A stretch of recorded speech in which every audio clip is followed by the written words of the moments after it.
Okay, so I've been thinking about this and my brain is just absolutely spinning right now. It's like 2 a.m. and I cannot stop going over these General Hospital spoilers for March 16th through the 27th. There's just so much happening and I feel like I'm missing something huge. Like the whole Jason Morgan situation is driving me insane. We all know Steve Burton is taking a hiatus, right? He said it on his podcast with Bradford, he's taking time off for his family. So we know Jason is leaving the canvas. But the how is what's bugging me.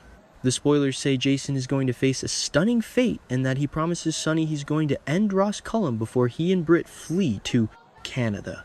Wait, let me back up. Actually no, first I should mention the whole Canada plan. Britt wants to go to Canada to reverse engineer her Huntington's meds right, and Jason is supposed to go with her to protect her from Cullum. But Cullum is a dirty WSB director. You don't just end a WSB director without massive blowback. I mean, not exactly, but kind of. Jason is stone cold, sure, but Cullum has the entire agency at his disposal. And Jack Brennan is throwing questions at Cullum, which is probably going to tip Cullum off that Brennan knows he's dirty. So Cullum is going to blame Britt for blabbing. Probably doesn't matter, but I noticed that whenever the WSB gets involved, Jason usually ends up presumed dead. I think it was episode... Wait, I don't remember the exact episode, but you know what I mean. The Cassandra Pierce explosion. Or maybe the tunnel collapse, I don't know. Anyway, the point is... Wait, what was the point? Oh, right, Jason's exit. So Jason is saying a difficult goodbye to Danny. He's telling him he's leaving town for a while. This breaks my heart because Jason literally just redid his will to make sure Danny has a guardian. And now we're hearing that Tracy Quartermain and Alexis Davis are going to get into a massive argument. Probably over who gets to be Danny's guardian. I know Jason wanted Alexis, but let's be real. Tracy is a Quartermain and she is going to fight tooth and nail. But then again, that doesn't explain why Willow is still holding Scout hostage from Danny and Alexis with that restraining order. It's weird. Like really weird. The whole thing is just weird. If Jason disappears, Danny is going to need his sister. And speaking of disappearing, what if Cullum doesn't kill Jason? What if he puts him on ice? The spoilers literally ask if fans will see him in captivity. Cullum could kidnap Jason and use him as leverage against Britt. Give me the working cold fusion prototype or I kill Jason. That is classic soap opera villainy. It makes perfect sense. But wait, if Jason is in captivity, how long is Steve Burton actually gone? Months, years, Nixon Falls 2. 0. Oh god, please no amnesia storylines. I can't handle another Mike situation even though that was Sonny. Or maybe not. I don't know, my brain is moving faster than my typing right now. Let's pivot to Molly and Cody for a second, because this is actually really important. So, Kate Mansi is directing the March 16 episode for Endometriosis Awareness Month. Molly had that terrifying endo flare-up that sent her to the hospital and scared Cody half to death. Now, Molly is going to admit to Cody that kids won't be part of her future and she has to wonder if he can live with that. Okay, wait, this is huge for Cody. Cody has always been sort of this drifting cowboy guy, and now he's faced with a really heavy, real-life adult conversation. I actually love how they are handling this. It feels grounded. But I'm second-guessing if Cody is really ready for this level of commitment. I mean, he said he'll let her know where he stands, but what does that mean? Is he gonna stay? I think he will. He really loves her. But it's GH, so they have to drag out the angst. Okay, wait, I need to talk about the Lulu and Nathan and Maxie and Dante mess. This quadrangle is giving me a migraine. So Nathan and Lulu are finally going on their first official date, after Maxie literally looked Lulu in the eye and said she'll resent her for dating her thought-to-be-dead ex-husband. Which, okay, I get Maxie's feelings. But Maxie chose Damien Spinelli. She woke up from her coma and chose Spinelli. She doesn't get to dictate what Nathan does. But then again, it's her best friend. It's complicated. Basically, the date takes a wrong turn and gets interrupted. By who? Maxie, the PCPD Brit. Honestly, if Britt interrupts it, it's probably because she's panicking about Cullum or Jason. But wait, Nathan gives Dante a warning on Friday. What is he warning him about? Is it about Lulu? Or is it about the Delilah investigation? Because Dante is suddenly getting super close to Elizabeth Baldwin, which is a whole other rabbit hole. Dante and Liz. Where did this come from? I know they've been friends, but Dante is finding solace in Liz while Lulu is moving on with Nathan. And poor Rick Lansing is just standing there on Tuesday trying to discuss his future with Liz, hoping for a fresh start. And Dante is just looming in the background. Could Dante actually make a date request to Liz? I kind of hate it, but I also kind of love the drama. It's like really messy. Speaking of messy Portia Robinson, oh my god. Portia finds out Jordan Ashford is pregnant. And not just pregnant, but pregnant with Curtis's baby. Double daddy news? Portia is already pregnant, and now Jordan is too.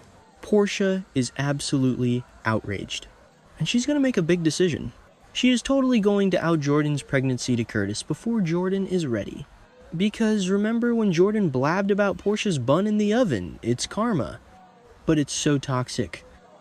Curtis is going to lose his mind. He's dealing with the Isaiah paternity drama, and now he's going to have 2 babies on the way with his current wife and his ex-wife. This is peak soap opera. I can't even. I mean, how does Curtis even react to this? He's going to be so overwhelmed. And then there's the whole Delilah mystery. Jacinda Bracken is suddenly ready to spill her history to Michael Corinthos. Why Michael? I don't know. They've been getting closer. But the spoilers say we'll learn about Jacinda's background and family, and ask if she has a past connection to Delilah Wilson. Okay, hear me out. Delilah had a list of Chelsea and Soho art galleries in her luggage. Ava Jerome runs an art gallery. Ava might know Delilah's real name. What if Jacinda is Delilah's sister? Or what if Jacinda is somehow connected to the baby? Baby Jane Doe is in the NICU. And Harrison Chase and Brooklyn Quartermain are getting super attached. They want to foster her. If Jacinda is related to Delilah, that could ruin Chase and BLQ's chances of keeping the baby. I swear if they break Brooklyn's heart again after everything she's been through, I will riot. Wait, what was I saying about Michael? Oh, right, Michael ends up defending himself or someone else. Is he defending Jacinda, or is this about his lingering tension with Chase? Because Chase is a cop, and if Jacinda is tied to Delilah, who is tied to some shady stuff, Chase might have to investigate Jacinda. And Michael is going to play White Knight. Typical Michael. Always has to be the hero. Okay, I know I just said the opposite, but hear me out. What if Marco Rios is the key to all of this? Marco is taking a gamble for Brit's sake. He's trying to steal a medication dose for her. But we know Pascal is snooping around. What if Marco kills Pascal at Jen Sidwell's dinner party? Sidwell is hosting this massive dinner party at Wyndemere to unite the Lucas Jones and Marco Rios families.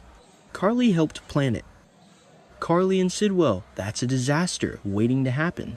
Especially since Carly is also allied with Valentin Cassadine and Jason just caught them together and ripped into Carly. Actually, let's talk about Carly and Valentin. Jason is furious. He tells Carly to cut ties with Valentin immediately. But Carly never listens to Jason. She just doesn't. And now, Carly is delivering a warning to Sonny about what Cullum, Brennan, Valentin. It's all connected. Brennan warned Jocelyn that there's a traitor in the WSB, and if Cullum finds out, they know they'll be killed. Jocelyn told Jason. Jason is going after Cullum. Cullum is going after Jason. It's a massive web. And Sidwell's party is going to be the climax. The spoilers say it could turn into a catastrophic event. Ava and Lucy Coe are going to be there fighting. Lucas is going to make an unsettling discovery. Is Lucas going to find a dead body Pascal's body? Or maybe he finds out something about Sidwell's true intentions. It's weird. Like, really weird. The whole Wyndemere setting is just begging for a murder mystery. Valentin is probably going to creep into the catacombs. Maybe he finds something down there. Maybe Cullum is holding someone down there. No, wait, Cullum isn't tied to Wyndemere. Sidwell is. But what if Sidwell and Cullum are working together? Oh my god. What if the cold fusion program is funded by Sidwell? That would tie the Brit, Jason, Cullum storyline perfectly into the Wyndemere, Sidwell, Marco storyline. But then again, that doesn't explain why Marco is stealing meds for Brit.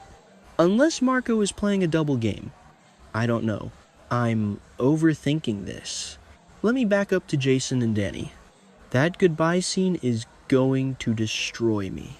Jason has been absent for so much of Danny's life, and now he's finally back, building a connection, and he has to leave again to save Brit. It's so in character for Jason to sacrifice his own happiness and his family for someone else, but it's so frustrating as a viewer. And if Alexis gets guardianship, how is that going to work with her own legal issues? She's trying to get Willow to drop the restraining order so Danny can see Scout.